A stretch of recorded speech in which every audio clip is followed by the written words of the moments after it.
Gumulantang sa buong sansinukob ang pinaka-eskandalosong revelasyon na yayanig sa bawat hibla ng ating kasaysayan at tila isang tsunami na tatangay sa buong Malacanang ngayong gabi. Sa isang hindi inaasahang kaganapan na tila kidlat na tumama sa gitna ng katahimikan, muling nagpakita sa wakas ang matapang na si Senador Bato de la Rosa matapos ang mahabang panahon ng pagtatago sa kuta ng katotohanan. Ayon sa ating mga espiyang nakatago sa bawat madilim na kanto, huling-huli sa kamera ang panginginig ng mga pader ng kapangyarihan habang ang bawat pasilyo ay nababalot ng matinding kaba dahil sa muling paglantad ng tapat na kawal ng bayan na bitbit ang mga selyadong dokumentong magpapabagsak sa mga nagharing uri. Hindi makapaniwala ang buong mundo sa nakakangilong eksenang ito kung saan sina Marcos Jr. at Boying Remula ay lalong napahiya at tila naging mga fighting estatwa matapos wasakin ng nakakayanig na banat ni Kong Mike sa gitna ng isang selyadong pagdidinig. Ayon sa mga saksing nasa loob mismo ng mga selyadong opisina, tila tumigil ang pag-ikot ng mundo nang isa-isang ilabas ang mga ebidensyang selyado ng ginto at bakal na nagpapatunay na ang bawat hakbang ng administrasyon ay binuo lamang sa ilalim ng isang malaking kasinungalingan.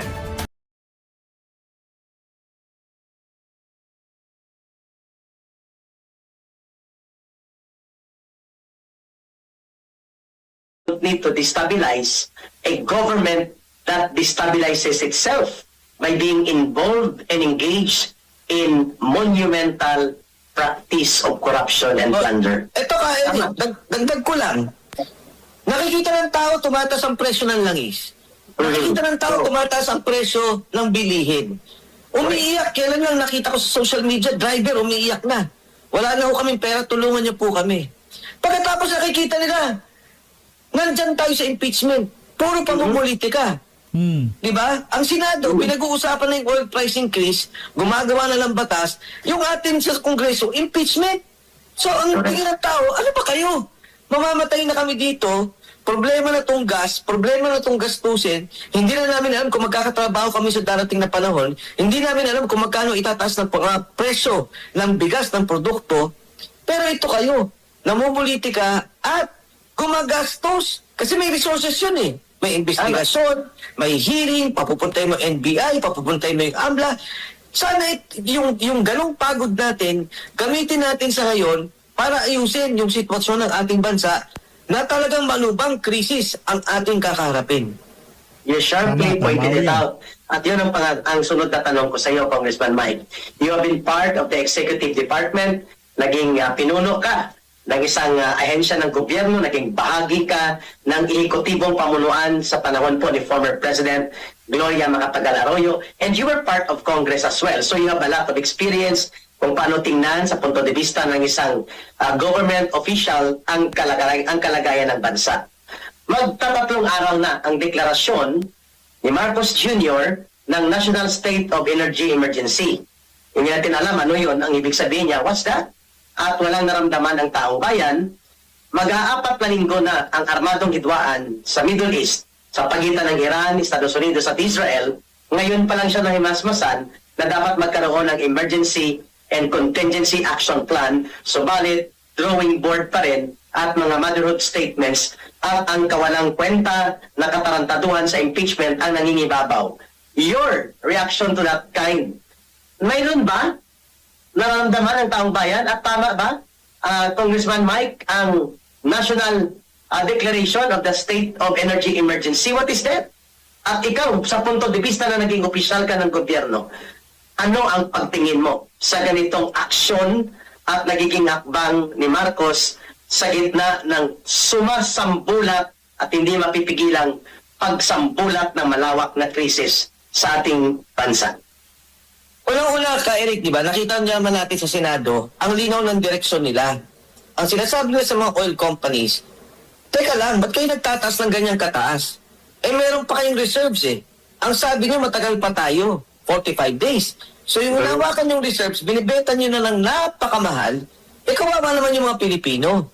Di ba? Kaya I would think na yung batas na to, na emergency fund, dapat hindi Senado nga ang tumitingin dyan. Ang mismong eksekutibo nagsasabi, sandali, hindi kayo pwedeng magtaas.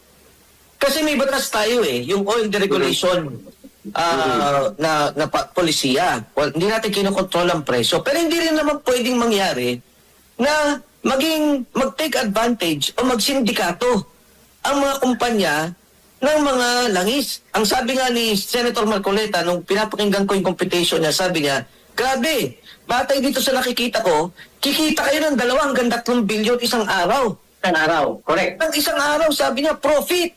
Diba, ito yung panahon na dapat gumit na yung gobyerno. Alam mo, kay Eric, snippets lang to, kikwento ko, naalala ko noon. Pumunta yung mga oil companies kay Pangulong Gloria Macapagal Arroyo. Ang sabi ng oil companies, ma'am, grabe yung nangyayaring smuggling. Grabe yung oil, pasok ng pasok. Kawawa naman kami. Yung presyo ng langis, sabi niya, hirap na hirap kami kasi hindi lumalabang kami sa mga nagpapasok ng smuggled oil na walang buwis. Ang sabi ni President GMA, sige, payag ako, pero ibagsak ninyo presyo nyo. Hanggang dito lang kayo. Sabi ng oil companies, okay po. Sabi niya, tutulungan ko kayo, hinto ko lahat ng smuggling na yan. I will make sure that there will be no smuggling. So, ang punto ko lang doon, na nakikita mo yung executive power. Diba? Correct. Pangalawa, meron tayong nilagay sa budget 100 billion. Local Government Stabilization Fund. Yes. 100 billion yan. Diba?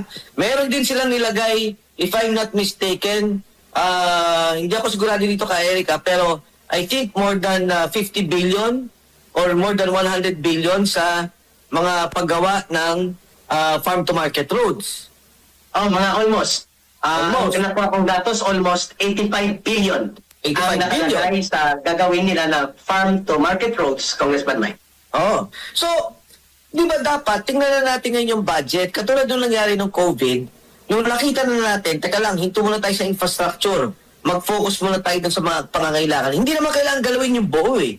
Ang pinupunta lang natin, meron tayo dating oil price stabilization fund. Pwede natin makontrol. Yes, OPSF. Na pwede tayong mag-control dyan para maitulong sa kanila.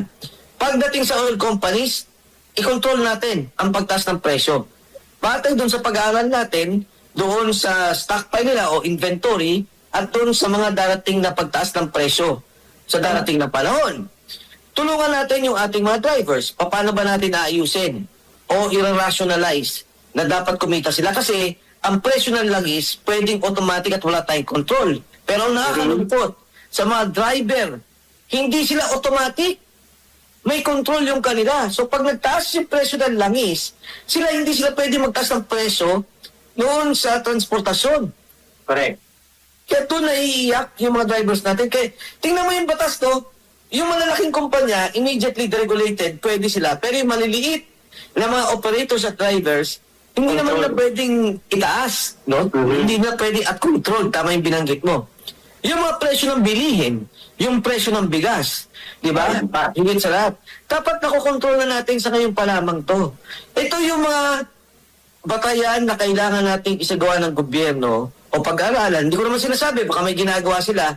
Ang mahirap lang kay Eric kasi, wala tayong makitang malinaw na pagsasaad ng mga plano. Yes, wala.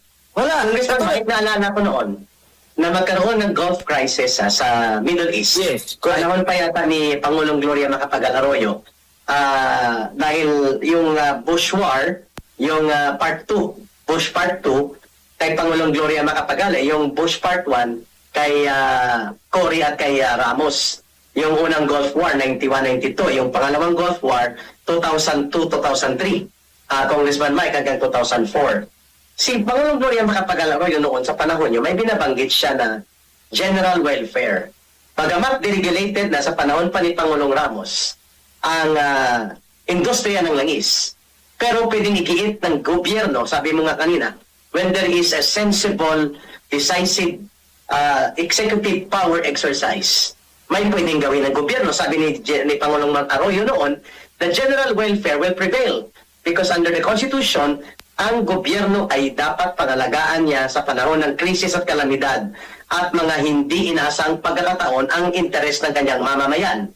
And yan ay nasa poder ng presidente na ang presyo ay pwedeng, bakit na Congressman Mike, sinabi mo, ang sa ibang bansa, pareho lang tayo, bagamat may konti silang oil resources like Malaysia, Indonesia, pero 40% ang diferensya ng ating price sa kanila.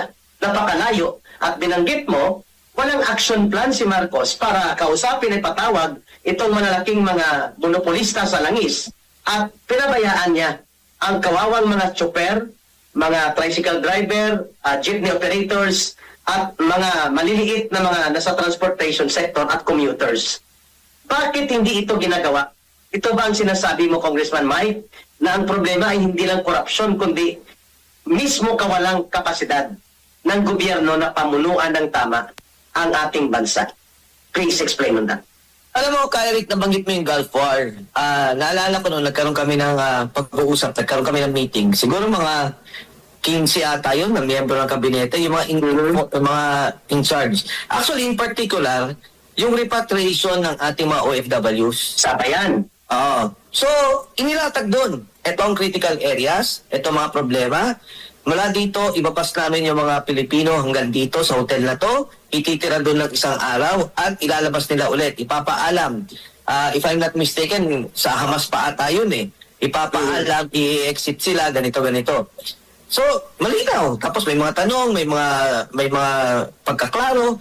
Nung maklaro na lahat, pati yung aeroplano nila, ang sabi, sige, pagpresenta sa media.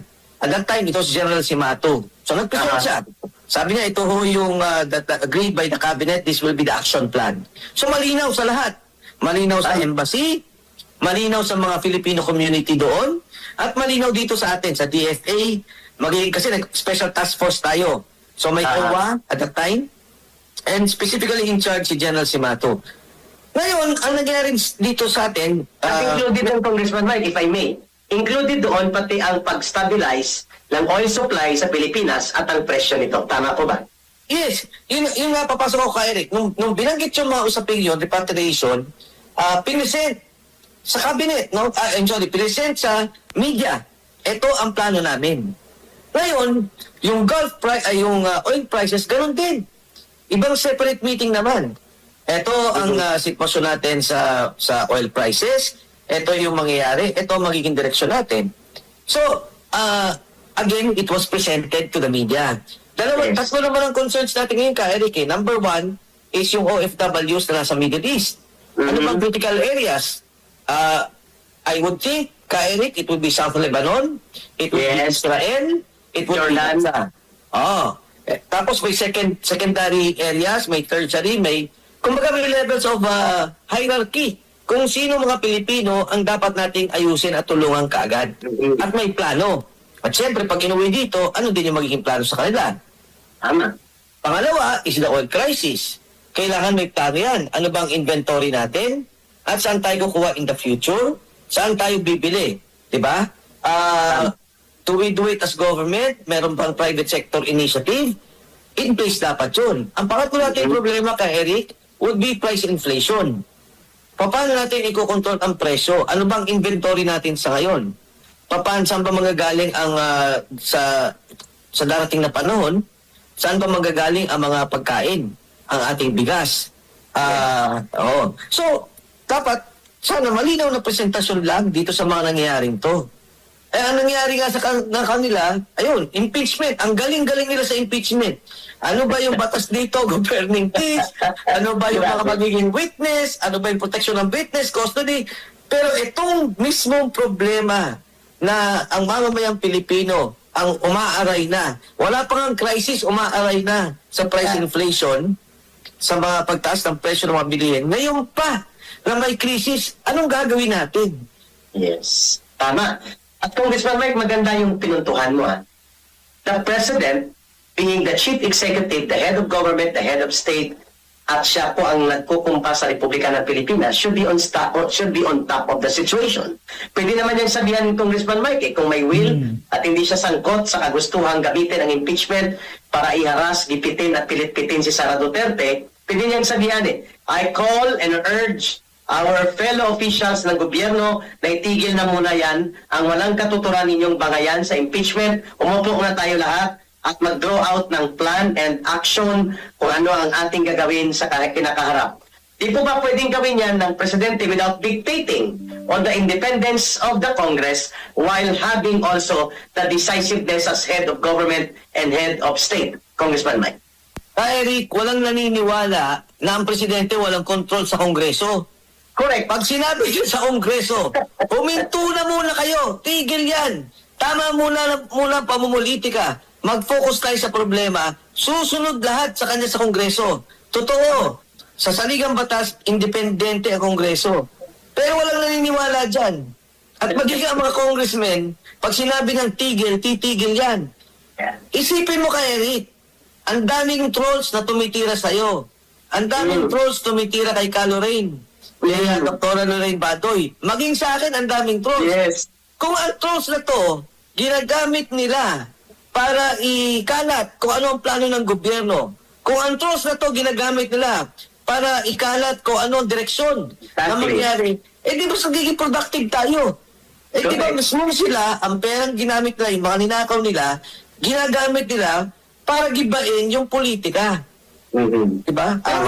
Kahit anong salita natin, kahit anong galit natin, kung nakikita ng taong tama ginagawa ng gobyerno, at kung nakikita ng tao na dito muna tayo mag-focus, dyan talaga pupunta ang direksyon. Sabi ni si Claire, wala kayong ginawa kundi paninira. Paano kami naninira? Kayo nga sumisira ng sarili nyo. Diba? Kung ang ginagawa ninyo, hindi,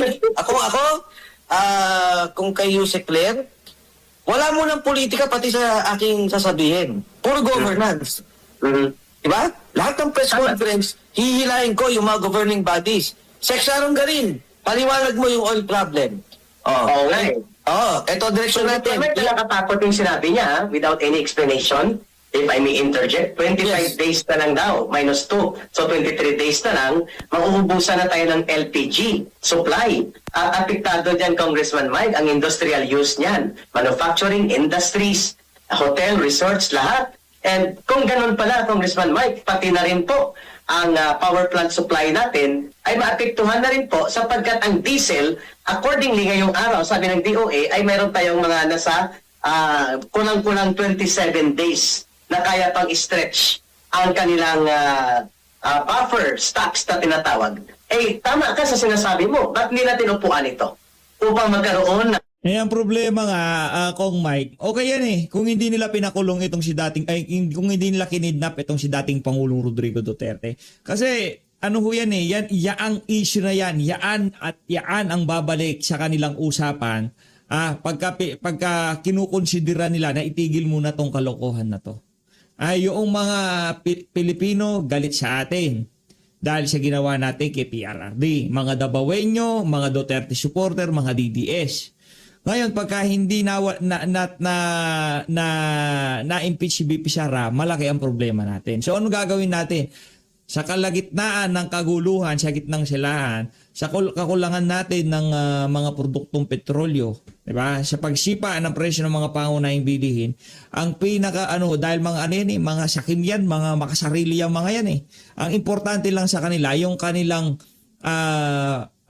survival pagkatapos ng kanilang termino. At ang kanilang insurance dyan, mawala si BP Sara. Yun ang nasa utak nila. Hindi nila alam, isa lamang si BP Sara sa mga gagawa ng mga bagay-bagay na panigurado, hindi katutuwa nung mga kumidnap kay dating Pangulong Rodrigo Duterte. Marami ho ang willing gumawa niyan. Hindi lang si BP Sara. Manuwala ho kayo dyan. So Luis, maraming salamat ho sa pag-support sa Page Update. Mag-ingat ho kayo lahat. Lahat ng Pilipinas.